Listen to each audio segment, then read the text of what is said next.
दर्शकों को स्वागत है आपका विदिशा एमटी न्यूज में। मैं हूं कृष्णकांत सिंघारिया। अब देखते हैं दिन भर की खास खबरें।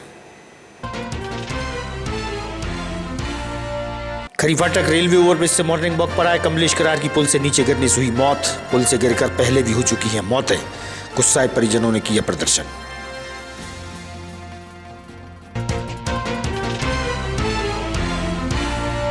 जनसुनवाई के दौरान कई गांवों के किसान आए जिला मुख्यालय। जंगली जानवरों द्वारा फसलें चौपट होने से हैं परेशान।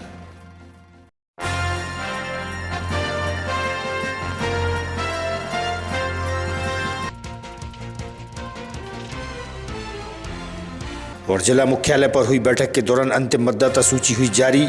सौंपी जनप्रतिनिधियों को। कलेक्टर सहित जिम्मेदार रहे मौजूद।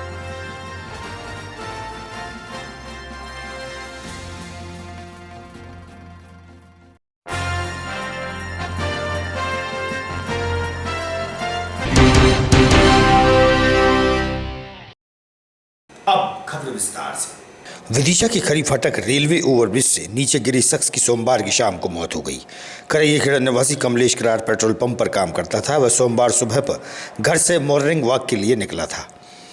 घने कोहरे में सामने से आई कार से बचने के लिए रेलिंग के पास गया और पुल की बाउंड्री वॉल की ऊंचाई कम होने के कारण पुल से 40 फीट नीचे गिर गया। इसके बाद उसे जिला अस्पताल में भर्ती कराया गया, जहाँ की गंभीर स्थिति में कोई सुधार नहीं होने के कारण उसे मेडिकल कॉलेज में रेफर किया गया। सोमवार की शाम को इलाज के दौरान उसकी मौत हो गई।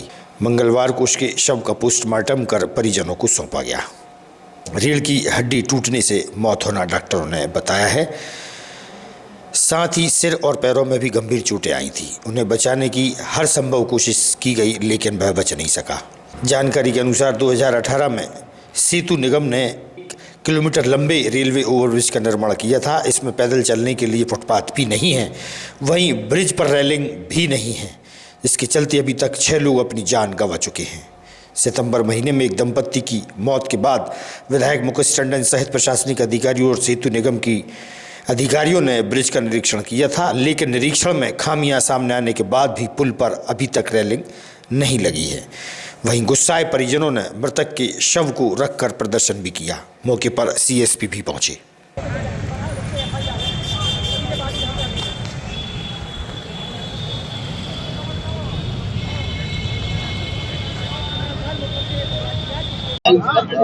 कोई रोजी रोटी है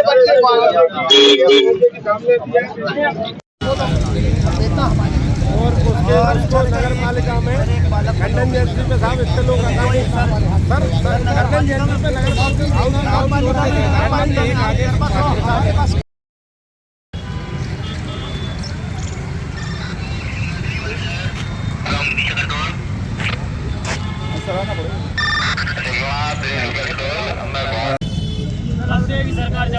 सब आ रहे हैं अभी सब आएंगे।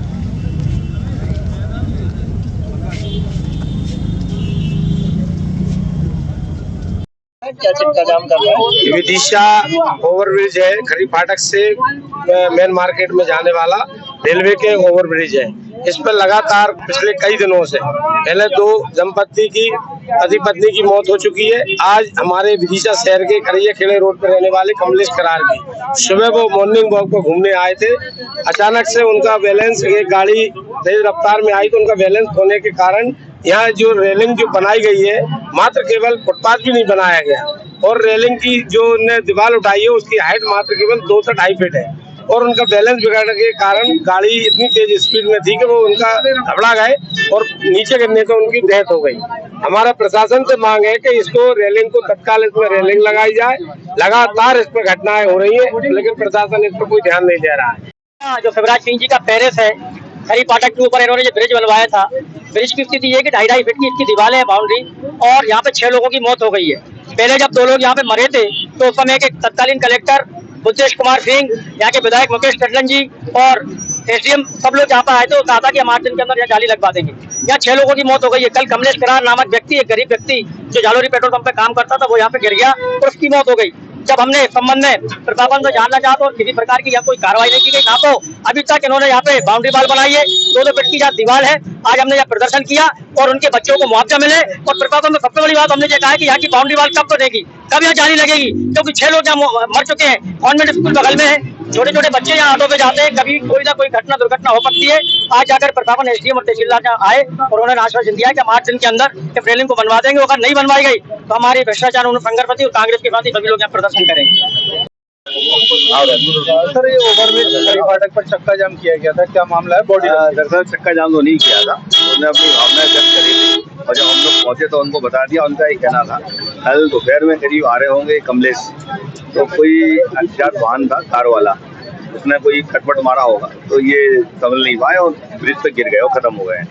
तो इनकी एक मांग थी कि उसमें संबंधित कार वाले के खिलाफ प्रतिबद्ध किया जाए, तो वो प्रतिबद्ध कर रहे हैं। और इनका ये कहना था कि मुआवजे संबंध में कार्रवाई की जाए, उसके लिए एसडीएम साहब से उन्होंने बात की है, जो भी संभव हो सकता है कार्रवाई की जाए। सर, इसके पहले भी यहाँ पर कोई घटना हो चुकी है? ये बात एसडीएम साहब की वहाँ ऊपर हुई है, कलेक्टर साहब ने भी बात करी है। ऐसा बता रहे हैं कि इसमें 3-3 फीट की वो जाली के लिए टेंडर हो गए हैं, 15 दिन के अंदर लगवा देंगे। सर, इसके पहले भी यहाँ पर लगभग 6 लोगों की मौत हो चुकी है। हाँ, संज्ञान में आया, 1-2 घटनाएं हो चुकी है। प्रत्येक मंगलवार को होने वाली जनसुनवाई के दौरान ग्राम रुसल्ली, कूटीचार कला, अहमदानगर, मड़िया, चितौरिया व सुल्तानिया से कई किसान पहुंचे थे, जहां उन्होंने बताया कि जंगली जानवर या अन्य किसी जानवरों द्वारा उनकी फसलों को नुकसान पहुंचाया जा रहा है, जिससे उनकी फसलें चौपट हो रही हैं। कूटीचार कला से कौन कौन से गांव जानवर खा रहा है? 4-5 गांव के लोग हैं हम सब, तो क्या हो रहा है? फसल को चौपट कर रहे हैं। कौन कर पूरी रहा है? जानवर, कौन से जानवर? जो जंगली जानवर पागल हो गए हैं जानवर। भाई किसान लोग बड़े, गाय और सांड है उसमें। गाय हैं, सांड हैं, बच्चे हैं छोटे। तो अभी कलेक्टर को ज्ञापन सौंपा, किस संबंध में सौंपा? जो भाई हमारी समस्या है उसे कलेक्ट कितने गांव प्रभावित हो रहे हैं? 5-6-8 गाँव। मेरा नीरज धाकड़, धाकड़ी कहाँ से आए हो? ग्राम अहमदानगर से। क्या समस्या है? हमारी समस्या है, हमारे गांव पे 20 जानवर या 18 जानवर हैं जो गाय वाले हैं, जंगली है वो 2-3 साल से जंगली गाय वो आए हैं।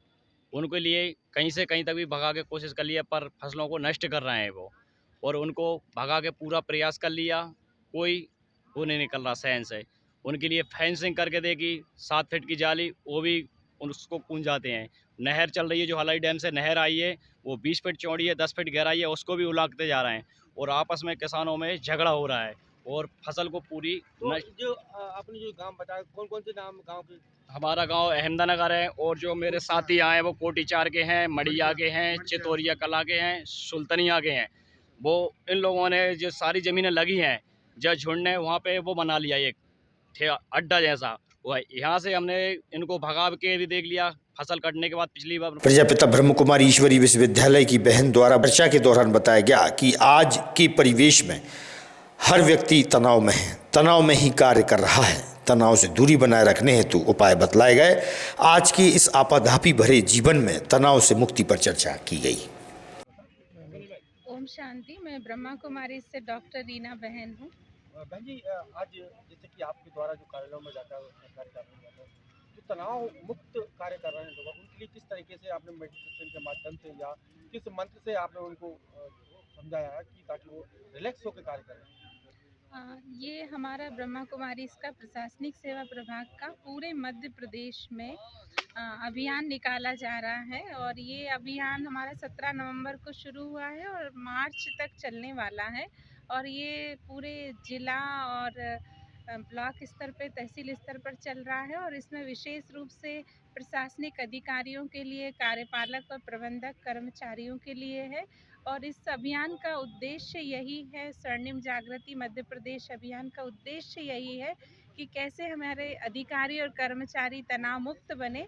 उसके लिए हम आध्यात्मिकता के द्वारा स्वस्थ और स्वच्छ समाज की स्थापना कर सके, और उनको हम राजयोग के द्वारा, आध्यात्मिकता के द्वारा छोटे छोटे टिप्स दे रहे हैं, और उन्हें ये बता रहे हैं कि कैसे प्रशासन में जो उन्हें समस्याएं आती हैं, तनाव आता है या दबाव आता है, चाहे शासन की तरफ से आता है, चाहे जनता की, समाज की तरफ से आता है, समाज में कई तरह की समस्याएं आती हैं, तो उन सबको कैसे हम सहज रीति से फेस करें, और राजयोग को या मेडिटेशन को अपना कर खुशहाल जीवन बनाएं, तनाव मुक्त जीवन बनाएं, थोड़ा सा अपने आप को समय दें, इस भाग दौड़ की ज़िंदगी में थोड़ा सा खुद को रिलैक्स करें।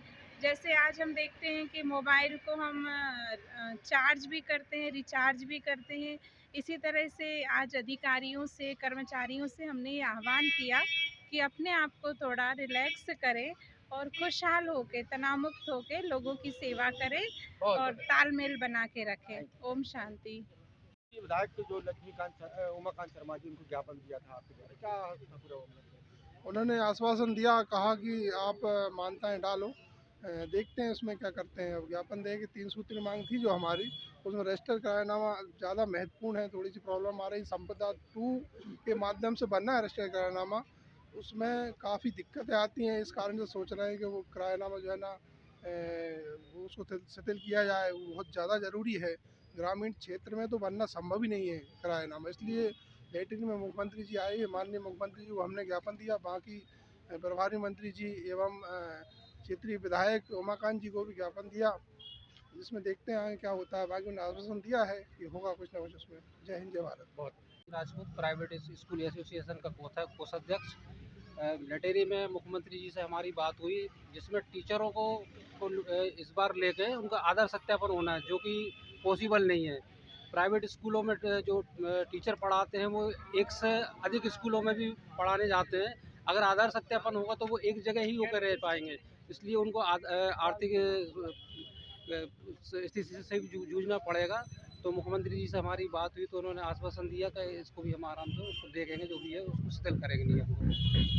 मान Singh Rajput, private school association जिलाध्यक्ष एवं प्रदेश सचिव। अभी कुछ दिन पहले मुख्यमंत्री आए थे, उनको ज्ञापन देने के लिए गए थे, तो क्या मांग थी आपकी? क्या हमारी 4 सूत्री मांगों को लेकर जो हमारे ज्ञापन की प्रक्रिया चल रही है पूरे प्रदेश में, समस्या स्कूलों की समस्याओं को लेकर, मान्यताओं को लेकर, उसी के संबंध में माननीय मुख्यमंत्री जी, प्रभारी मंत्री जी और वहाँ के क्षेत्रीय विधायक को हम ज्ञापन देने पहुँचे थे, जिसमें पहली मांग हमारी थी रजिस्ट्रेड करारनामा और FDR और RT की फीस पूर्ति थी, और यही मुद्दों को लेकर हमने ज्ञापन दिया। तो उन्होंने आश्वासन दिया कि आपकी बात को हम सुनी, उन्होंने बाकायदा, और कहा कि हम इसको प्रयास करेंगे कि आपकी मांग। बेतवा के सभागार में जिला प्रशासन द्वारा महत्वपूर्ण बैठक रखी गई। कलेक्टर रोशन कुमार सिंह सहित प्रशासनिक अधिकारी, जनप्रतिनिधि और पत्रकारों की मौजूदगी में बताया गया कि वर्ष 2024 में 6000 से अधिक मतदाता बढ़े हैं, जिनमें 4000 से अधिक महिला, 2000 के आसपास पुरुष मतदाताओं के नाम बढ़े हैं, जिनकी अंतिम मतदाता सूची जनप्रतिनिधियों को सौंपी गई। जैसा आपको विदित है, आज निर्वाचक नामावली का अंतिम प्रकाशन संपन्न हुआ है और इस पूरे समय में ज़िले में 11,15,941 मतदाता आज के दिन में पूरे ज़िले में दर्ज हुए हैं। और जो अभियान की शुरुआत की स्थिति थी और आज की स्थिति में पूरे ज़िले में 11,220 मतदाताओं की संख्या बढ़ी है। और अगर इस समय 11,220 की संख्या में देखें तो पुरुषों की संख्या में 4,491 पुरुषों की संख्या बढ़ी है, पुरुष मतदाताओं की। और महिला मतदाताओं में अगर देखें तो 6,728 महिला मतदाताओं की संख्या बढ़ी है। इस प्रकार से जो ज़िले का जेंडर रेशियो था वो अभियान की शुरुआत में 918 का था, जो कि इस पूरे अभियान के समापन के समय आज जब अंतिम प्रकाशन हो रहा है तो 923 का जेंडर रेशियो ज़िले का हुआ है, जो कि एक बहुत ही पॉजिटिव डेवलपमेंट है। इसी प्रकार से अगर हम EP रेशियो की बात करें तो निर्वाचक नामावली के अंतिम प्रकाशन यानी आज के समय EP रेशियो हमारा 63.3% हुआ है, जो कि एक बेहद पॉजिटिव साइन है और इस पे लगातार कार्य हम लोग करते रहेंगे। इस प्रकार से आज निर्वाचक नामावली का जो अंतिम प्रकाशन है वो संपन्न हुआ है और सभी दलों के प्रतिनिधियों को उसकी प्रति आज दी गई है, उसकी सॉफ्ट कॉपी आज दी गई है, जिससे कि वो भी इसको देख सकें। मोहित रघुवंशी, अध्यक्ष जिला कांग्रेस कमेटी विदिशा। आज निर्वाचन की मतदाता सूचियों का पुनरीक्षण का कार्य था। जो मतदाता बढ़े गए हैं उनको लेकर एक नई सूची जो आई है, कौन कौन से मतदान केंद्रों पर मतदाता नए आए हैं, कुछ जो शांत हो गए हैं उनको विलोपित किए हैं। तो ये रूटीन मतदान की प्रक्रिया रहती है, उसके अंतर्गत आज मीटिंग थी, उसमें सम्मिलित हुए और सब लोगों को, राजनीतिक दलों को एक एक सेट मतदान केंद्र वाइज सबको एक एक सेट दिए गए। अरविंद श्रीवास्तव, जिला उपाध्यक्ष भारतीय जनता पार्टी विदिशा। आज के संबंध में कलेक्ट्रेट के सभागार में बैठक हुई थी आज विधानसभा मतदाता सूची का अंतिम प्रकाशन था, तो अंतिम प्रकाशन की मतदाता सूची देने के लिए कलेक्ट्रेट में बैठक रखी गई थी और उसमें जो भी नाम घटे बढ़े उन सब की जानकारी भी दी गई है। मैं प्रमोद शर्मा, आम आदमी पार्टी जिलाध्यक्ष विदिशा। आज निर्वाचन का अंतिम प्रकाशन था, मतदान सूची का अंतिम प्रकाशन था, उसके रिगार्डिंग हम लोग कलेक्टर साहब के साथ हमारी मीटिंग हुई है। क्या मिला आपको, किस तरीके से? अभी लगभग 11,000 नाम इंक्रीज़ हुए हैं टोटल 5 विधानसभाओं में मिला के। जैसा कि महिलाओं के ज़्यादातर नाम इंक्रीज़ हो गए हैं, लगभग 2300 महिलाएं इंक्रीज़ हुई हैं अकॉर्डिंग टू पुरुष के अपेक्षा। तो महिलाओं में ज़्यादा मतलब उत्साह है मतदान में नाम जुड़वाने का। समय सीमा की बैठक में देखने में आया कि स्कूली छात्राएं भी शामिल हुई। प्रशासनिक अनुभव के कार्यों से अवगत कराया गया। अब वहीं प्रशासनिक अधिकारियों की कार्यशैली कुछ छात्राओं ने जाना। इस विषय पर छात्राओं से हुई चर्चा। आस्था शर्मा। एक कलेक्टर साहब से आपकी बैठने का अवसर मिला बगल में, कैसा लगा, महसूस कर रही हैं आप? बहुत अच्छा लगा कलेक्टर सर से बात करके, उनके क्वेश्चन के आंसर्स देके और उनसे कुछ क्वेश्चंस पूछ के। कलेक्टर का व्यवहार कैसा है? बहुत अच्छा है। बहुत अच्छा है। Thank you. कौन से स्कूल में पढ़ती हैं आप? MLB गर्ल्स हाई सेकेंडरी आपका स्कूल। नाम? आस्था शर्मा। आस्था शर्मा। जो मुस्कान है उसकी वजह बता सकते हैं आप? सर ये हम आज कलेक्टर सर से मिले थे और उनसे आज हमारी मतलब बातचीत हुई और उनसे कुछ क्वेश्चंस के आंसर हमें मिले। हमने उनसे कुछ क्वेश्चन पूछे थे और आज हम TML मीटिंग में भी मतलब TML मीटिंग भी देखी हमने किस तरह। हाँ, वो मीटिंग भी देखी हमने। उसमें हमने देखा कि कलेक्टर सर किस तरह से उनके मतलब पूरे अधिकारियों से काम कराते हैं और किस तरह से वो मतलब सबको मेंटेन रखते हैं, वही सब देखा हमने आज। ग्राम उदलाखेड़ी से बड़ी संख्या में आदिवासी जिला मुख्यालय पहुंचे, जहां उन्होंने बताया कि सचिव निरंजन सिंह द्वारा प्रधानमंत्री आवास योजना के तहत आयु से 5,000 रुपये मांगे जा रहे हैं। आदिवासी महिला पुरुषों ने सचिव पर भ्रष्टाचार के आरोप लगाए हैं। चर्चा के दौरान बताया कि जन सुनवाई में भी आवेदन दे चुकी हैं। खुशी नहीं है आपके चेहरे पे, क्या बात है?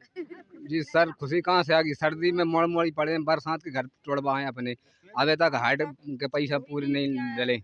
हाइट के पैसा? जी। कौन सी योजना के अंतर्गत मकान बन रहा है आपको? उदलाखेड़ी। कौन परेशान कर रहा है आपको? सचिव। सचिव का नाम बताएं। सचिव का नाम नहीं जाने साहब, वो तो कभी जब आए हुए थे। निरंजन। राजमल सिंह है। राजमल सिंह जी, आपका राज नहीं चल रहा है क्या? राज नहीं चल रहा है। अब निरंजन सिंह सचिव कैसे चलन देंगे हमारा राज? चल रहा है अभी? निरंजन सिंह का चल रहा है। कैसा राज चल रहा है उसका जाएगा कि हम आदिवासी लोग हैं शहरिया, वो 5-5, 10-10 हज़ार रुपये मांग रहा है कुटीन के पैसे कि मैं जब डालूंगा, जब मुझे पैसे दे देंगे। जब पहली किस्त आ गई थी आप? पहली किस्त आ गई, दूसरी आ गई, छत के हट हो चुकी, छत के रोक रखे हैं, मजदूरी के रोक रखे हैं। कह रहा है कि मुझे पैसे दो 5,000, 10,000 रुपये, जब मैं पैसे डालूंगा। कम से कम 30-35 लोग आदमी हैं जिनके पूरे 1-1, 1.5 महीना सेंटिंग लगी हुई है उनके। अब मिस्त्री लोग कह रहे हैं कि लगे कि अब कहाँ तक हम सेंटिंग लगा रखेंगे, पैसे तो अब हम कहाँ से दें। और निरंजन सिंह सचिव कह रहा है कह लगे कि जब तक मुझे पैसे नहीं देंगे, जब तक हम पैसे नहीं डालेंगे। सरकार के पैसे नहीं है खजाने में, पैसे बढ़ा के जाओ, कहाँ जा रहे हैं सरकार? और पैसे मांग रहा है? हाँ, पैसे डायरेक्ट, और हम दे चुके हैं। मीना भाई। मीना भाई, कौन सा समाज हो? आदिवासी। कहाँ से आई हैं आप माता जी? उदलाखेड़ी से। कौन सी तहसील में लगती है? विदिशा। क्या समस्या है आपकी? मतलब 8 के पूरे पैसा नहीं था। हाइट के पूरे पैसे? मकान बन रहा है? मकान बन रहा। कौन नहीं दे रहा पैसा आपको? सेक्रेटरी। सेक्रेटरी? हाँ। कौन, नाम क्या है उसका? आज की खबरों को देते हैं पर विराम। आगामी खबरों के लिए आप देखते रहिएगा विदिशा EMT न्यूज। नमस्कार।